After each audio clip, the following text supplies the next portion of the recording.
Dr. Alexander, are you with us?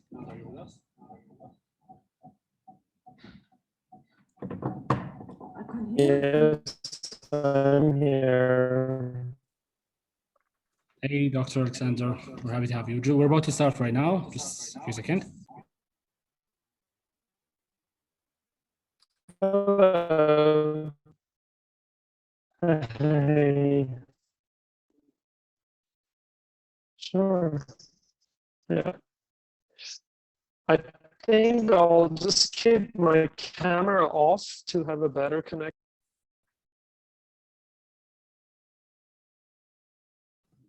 Yes, sure. I'm gonna be opening my camera, but yes, because I hear this in your audio. As long as the audio is okay, then we're fine, because I'm worried that the connection is not very good today here. No, so far the audio is good. So yeah, don't worry. Okay, great.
Okay, hello everyone.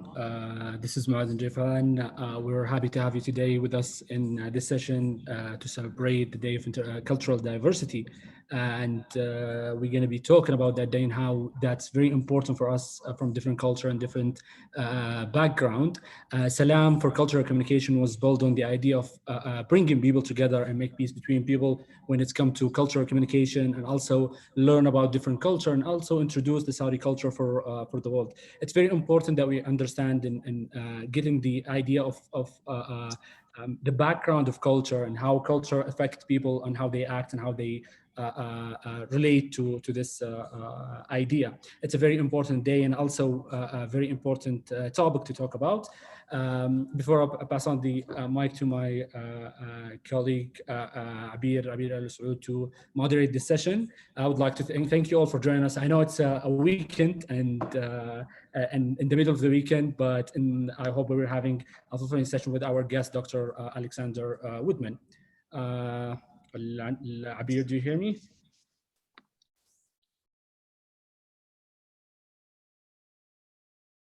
Okay, we will start in a minute. We're just going to be setting the camera for Abir.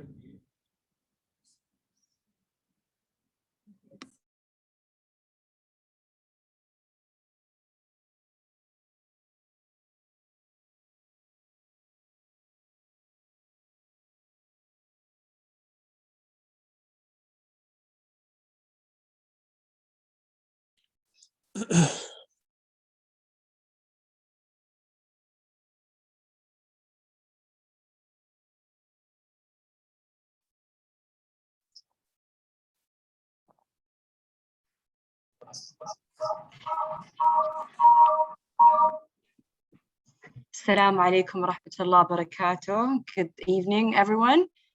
So today our guest is Mr. Alexander, the author of the famous book, Land of Adat. I have been honored to call Mr. Alexander my friend. I've known him for over a year now. And we've been having multiple encounters on different platforms. It's very spontaneous this year. it's been a pleasure to go over the story that Mr. Alexander has to tell about his experience in the Arabian Peninsula, his love for the Kingdom of Saudi Arabia. And today we're going to discuss also, he's going to tell us more about himself. After that, he's going to talk more about how what led him, or like what made him pursue writing a book and dedicating a book that is endorsed by the Library of the Congress in the US, and like as a process of that. So I'd like to hand over the mic to Mr. Alexander. Please, Alexander, you have the floor. Give us a brief about yourself, and then we'll take it from there. So who is Alexander? Who are you? Before I go, I know you, but our audience are excited to know you more. Before I go there, I have to say, well, first of all, it's just honor to see Princess Sabir here is doing fantastic job. As always, you know, I'm not surprised. Indeed, I had an honor to interview you, and I think it's one of the best stories that is still on the DQ Living platform. But that's another topic that we need to do another session. So it's wonderful seeing you all here, guys. And thank you so much for the opportunity. Yeah, I'm the one who introduced you. Now you're interviewing me. It's a little bit odd. It's a surprise. I just knew 20 minutes ago, and I couldn't say no because it's Moath. He's my friend, and you're my friend. Absolutely. And they contacted me yesterday, to be honest with you. I literally arrived from LA, as you know, like catching up with my sleep, but I couldn't say no to either. So I said that definitely, let's do this. For a reason. Right? Everything happens for a reason. Yes, absolutely. Absolutely. So tell me, I want to know more about you, Alexander. I know you, but for the audience, how could you define yourself? Who is Alexander? Yeah. So basically, just one word, guys. I'm a writer, so that I'll definitely elaborate on. So grew up in Los Angeles, California, more specifically in Santa Monica, California. So I went to UCLA, University of California, Los Angeles, spent 4 years there for my undergraduate degree. Later moved to apply to various graduate schools, and then I got an opportunity to go to University of Southern California. So USC, which is whoever been in LA, I'm sure they know that it's like literally in the heart of Los Angeles downtown. So I moved from Santa Monica to downtown LA, spent 2.5 years there for my master's degree. And then I was done with the US. So I decided to pursue my PhD in the UK. And then spend another 3 years in the University of Manchester, pretty much working on my PhD. You would be surprised that all my education background is in public health. I know, like people are surprised, like, wow, public health, what are you doing in this industry, right? But you know that. Yeah, exactly. Yes. My bachelor's, not my master's. Yeah. Your bachelor, and when you were telling me the story, I'm like, oh my God, this is just so much similarities that we commonly share. So and it's funny, but one of the Russian writers, Chekhov, Anton Chekhov, he was a medical doctor, but as well, very famous writer. One time, I think they asked him, wait a minute, you're a doctor, but at the same time, you're writing novels. What's going on? You know what he said? He said, literature. He said, medicine is my wife. Literature is my mistress. When I'm tired of one, I visit another one. So it's kind of interesting how that science and arts, we need both. We cannot be one thing anymore. We live in such a rapid world. The developments are pretty much everywhere. We can't be only a scientist, or we cannot be an artist only. So that's why I majored in public health all the way. And then, but go ahead and stop me, No, no, no. I really I like don't want to that. be the one who always talks. I don't want to But be that one. what's the tipping point? Tell us what's the tipping point that was like your aha moment. I need to change my career from being in the public health spectrum, which is a great, I mean, it's a very great industry, but sometimes it doesn't resonate with who you are at that time space and at that timeline, I mean.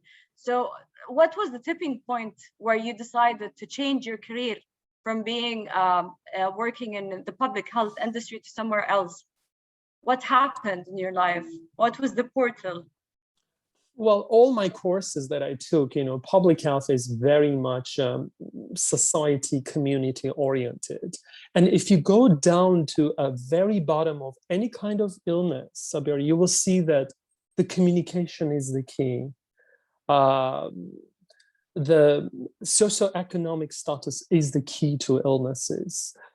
Environment is the key to it. If you look into it, like, zoom in, put it on a microscope, you can see that the very basic human needs are the key to any kind of pretty much condition, almost, not all, but I felt like, communication is very important. Even if I want to do XYZ in the public health field, communication should be the very core, understanding cultures, people, diversity, as what you're doing right now.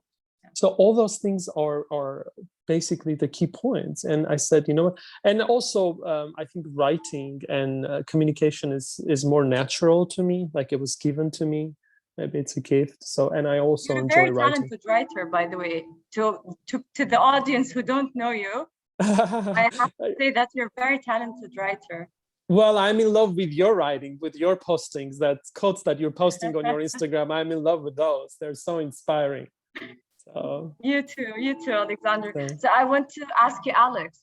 You don't mind me saying Alex in public, right? Please, everyone, guys, whoever is listening, forget about this Mr. Doctor, all of it. Just call me Alex, please. Alex, yeah? Thank you. Awesome. I know Californians are very much laid back. I like that. Yeah, no, whatever. Yeah. So tell me, I wanted, because you told me already, but I want the audience to know more about that. Why did you pick the land of Adat? What is the land of Adat? What is the land of Adat? Describe it to us, to someone who never heard about this before. Yeah, excellent question. So basically, as you've already mentioned, I grew up in California. It's a very open state. California doesn't represent the United States of America. We do have states that are very conservative and very religious oriented, but specifically LA is very open, to an extent where, you can do whatever you want to do. So I grew up in a very open society, and nothing was like shocking to me. Let's say if they tell me that, marrying an animal would be a choice, I'll be like, okay. So nothing shocking in California. Pretty open, diverse. People respect each other. Pretty, they usually say melting pot for New York, but I would say that California is a melting pot too, in a way. Yeah, I lived in LA, so I could relate to what you're saying. Right? Yeah, you've been there. And when I came to the kingdom, this is back in 2016. And 2016, the kingdom was relatively closed. It was kind of gradually going through the Vision 2030. It was a relatively closed society. I would say one of the most closest society in the world at that time, right? So what date was that, Alex? This is 2016, early 2016, end of 2015. You thought that in 2016, Saudi was a very closed society? Compared to nowadays, okay. Yes, because compared it was to today, you mean? yes, it was still. Yeah, it was still. I remember, respectfully, religious police was still, going around and asking us to. That was prior to Vision 2030. That was prior. Yes, absolutely. Yeah, and I think Vision 2030 was 2017 when they started. They were talking about it, but they went public around 2017. It was actually somewhere late there, right? 2016, early 2017, absolutely. Exactly, yes. right. Yeah. So right before that, it was still a closed community. And I was like, wow, I'm coming from a very open place, and now I'm in a place where it's restricted. So, and to be honest with you, I fall in love with it, Abir. I just thought that, maybe, I don't know, academically you can say it's because it's the exotic other. But I said that, wow, there's something beautiful in this and I have to unfold and I see what's behind. And Westerners at that time, I was staying in a compound. The first advice they gave it to me, they're like, don't go outside of the compound, just take the bus, go to work, go to the university, come back. Don't go places that you don't know. As soon as they told me that, I said, you know what, I am going to places, I am going to explore the country, I'm going to see, what's going on. And I think that was one of the best things I've done in my life. And taking small trips, and I'm going to tell you how I took those trips. I learned little by little from locals because I was tired of learning about Saudi Arabia from Western media. And whatever Western media portraying at that time, it was not correct what I've learned.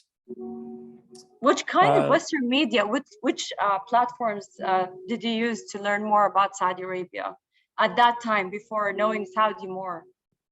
Well, there is a little bit background to this, Abir, to be honest with you. You've been in California and you have to, like, around 9/11, I was a teenager in high school, you know what I mean?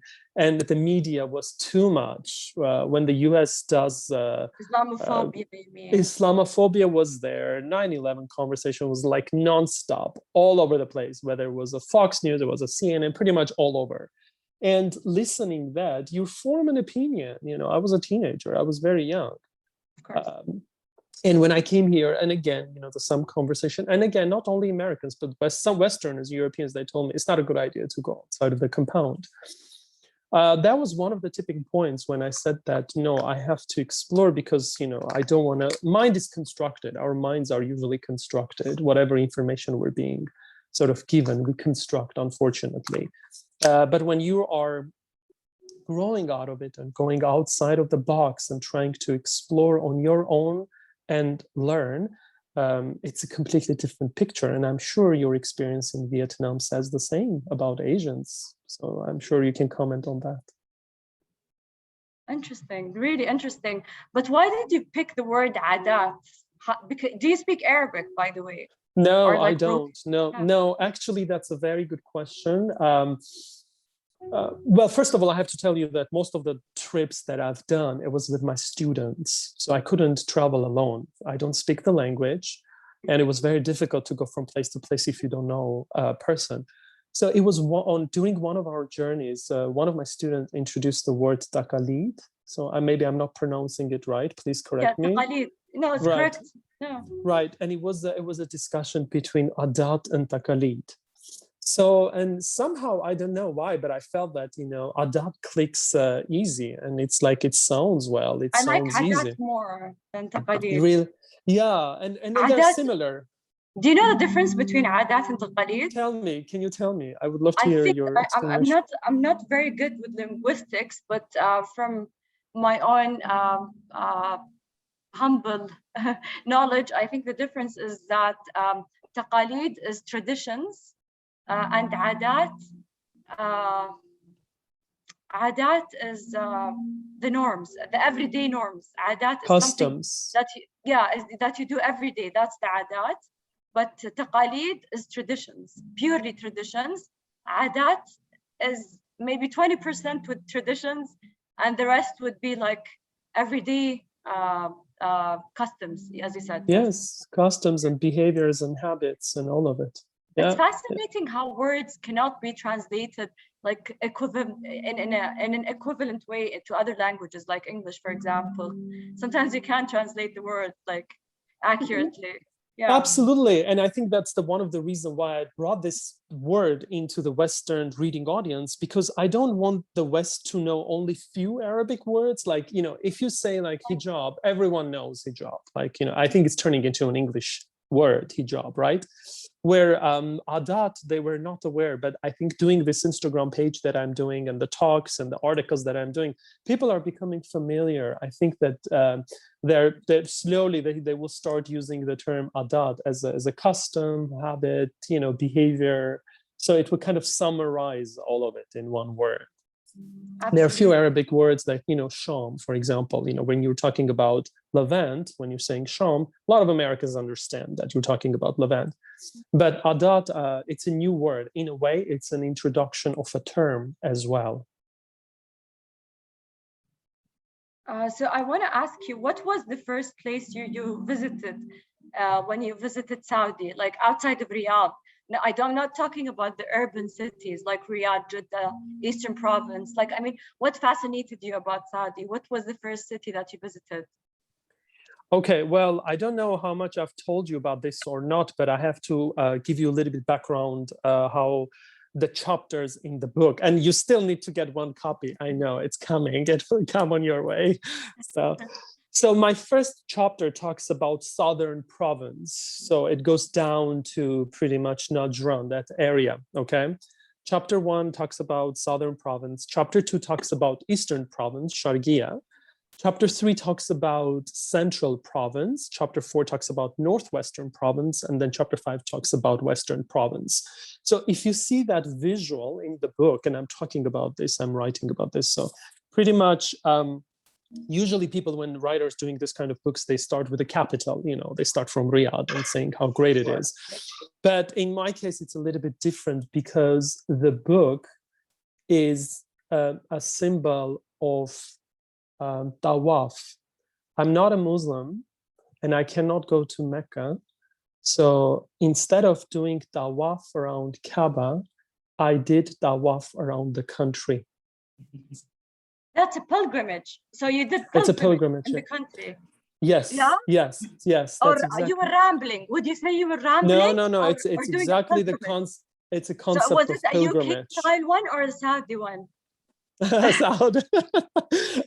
It was around the kingdom counterclockwise. It wasn't rambling. You weren't rambling or flaneuring. You were just doing a pilgrimage. Literally. It was a pilgrimage. Yes, it was a that. pilgrimage. But and the last page, I couldn't go to Mecca.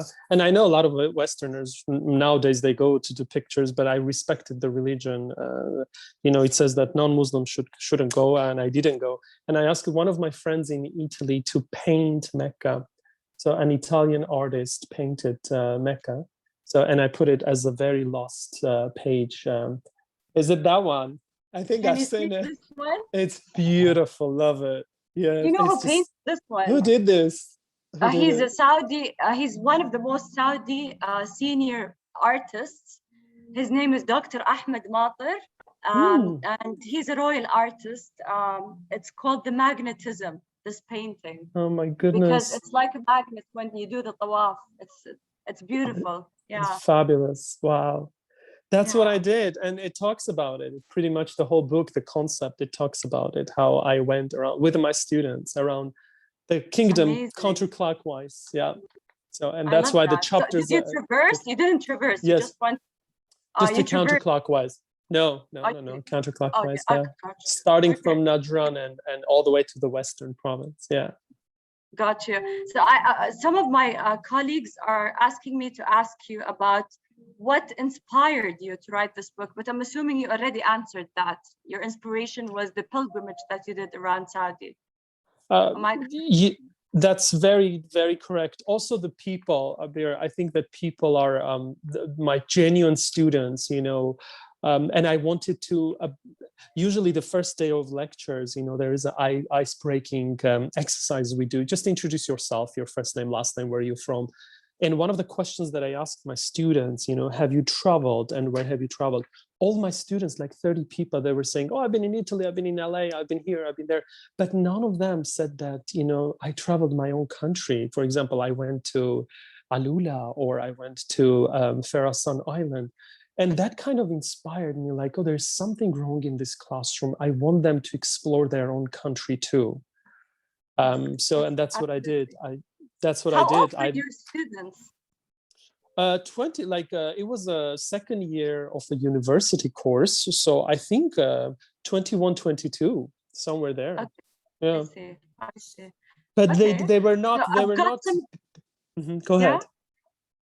No, please go ahead first. They were not big on, like, for example, talking about their own country. And I think the grass is always greener on the other side, Of course, West is going to be more attractive. But nowadays, everyone is in love with Alula, including yourself. I am. Right? It's one of my favorite cities in the world. You're right. Yes. Yeah. Yeah. I think it's like a museum, and it's one of the most beautiful open museums in the world. That's how I see Al-Ala. Yeah, I agree. yeah. I agree. I agree. So Alex, I've got some questions from the audiences for you. They're asking, what did you learn from the journey? Was it contemplation? Was it like maybe you learned something that is, you corrected your biases and stereotypes? What was it exactly? That's something from the audience, a question from the audience. Yeah, no, that's a very good question. So basically, you know, at the end of the day, Abir, I think that what we're learning, that we all are the same. And hence this complements to today's conversation, diversity. You know, there are basic needs that we all need. So we all need love, we all need to be loved, we all have fears, we all have insecurities, we all have, you know, confidence. So at the end of the day, humanity is the same. That's what I've learned, you know. Yes, Los Angeles is an open society, and at that time Saudi Arabia was more conservative society, but I saw the common grounds in people. That's what I've learned. And I think that this certain politics divide people, but in reality we are the same, and we all need pretty much the same things. Absolutely. So that's one of the things that I learned. I fall in love with Saudi generosity, and I know this is cliche, all the Westerners are talking about this. The givingness, the caringness. I remember there was one man, I was in Apa or Najran, I don't remember precisely, but oh boy, he did not have legs, no arms, sitting in he had some shop selling old stuff, antique stuff. The smile on his face, the radiant smile on his face was breathtaking. And I was like, look, he doesn't have hands, he doesn't have legs, but he's still smiling. Yeah. On the other hand, we all, you know, we have things that we earned, but yet we're not that happy. We take it for granted. Exactly, we take it for granted. Yeah, like appreciation for small things. That's another thing that I learned. Yeah. Yes, I agree. I agree, absolutely. So, and there's another question also from the audiences. What was the impact? I'm not sure what is meant by that, but I think the impact of the book, they mean? The effect? The impact. Yeah, the impact was okay. Great. Honestly, I do the book. Basically, if you, I would highly recommend for those who are interested to follow the Land of Adat Instagram page. So basically, the copy of the book is currently in Congress Library, UCLA Library, USC Library, King Fahd Library. So I donated one copy to each library to give an opportunity for those who cannot get the copy, so they can go and look through the pages, read the text. So I think the impact was wonderful. A lot of ambassadors, as you know, from the DQ Living magazine, I interview many of them. So I give them copy. They love it. They always talk about it. One copy arrived in Washington, D.C. to a Mexican ambassador in Saudi Arabia, who's currently serving in D.C. He loved it. And it's so funny. I went to D.C. and I met him. He was like, oh, I miss Kingdom. I want to be back. Thank you for the book. So this is kind of going to be always on my desk to remind me of the Kingdom. There is so much love around it that I would say the impact is really great because I've did it with great love. You know, I was not a commercial project. I was not trying to make money out of it, but like a labor of love, pretty much.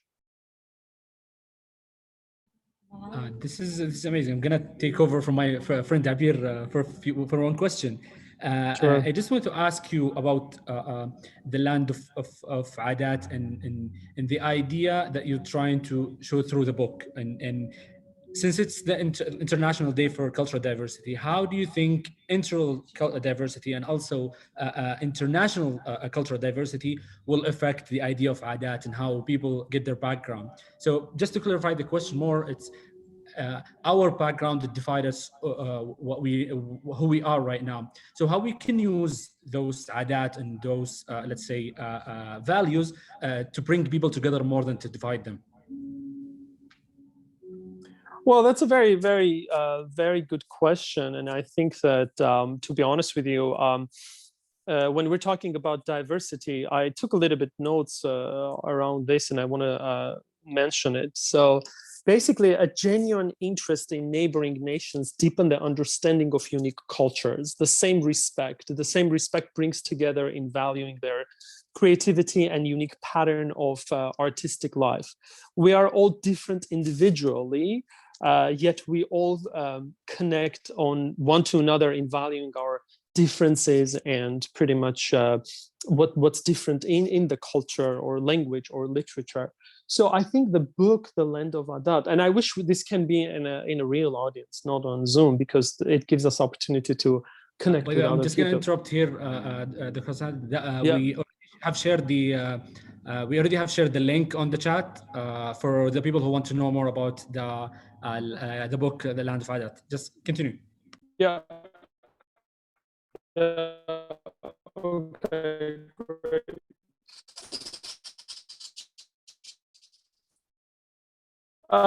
So yeah, when it comes to diversity, we have to learn from each other differences. I think one of my duties while I'm here in the kingdom working, and later on when I go back to the US, I want to continue promoting the kingdom's tradition and valuing from each other. It needs to be a two-way street. You know, the kingdom brings their culture here. So equally, they have to take the same amount of information from the kingdom's culture. You know what I mean? It's not only giving, but at the same time receiving. So I think The Land of Adat is an introduction to Western culture that, hey, you know, by going through these pages, you will learn what is the kingdom about, because I do have a lot of historical pictures there, some beautiful castles, and it tells the story. So it will unfold layers of understanding the kingdom from the Western perspective. So to me, diversity is a two-way street, not only going other places and learning, but at the same time teaching them. So.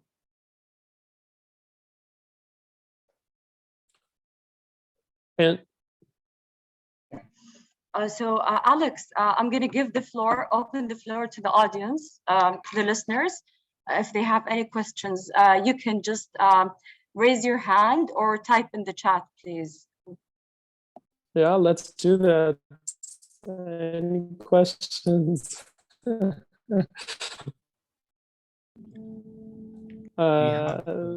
we have Faisal. No, okay. Go ahead.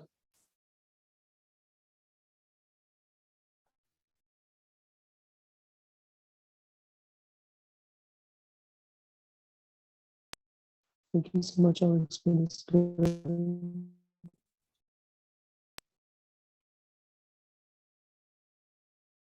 I'm not sure whether my mic is open, guys. No, we're good. Okay, so Najla, can you open your mic and share your question? Can you?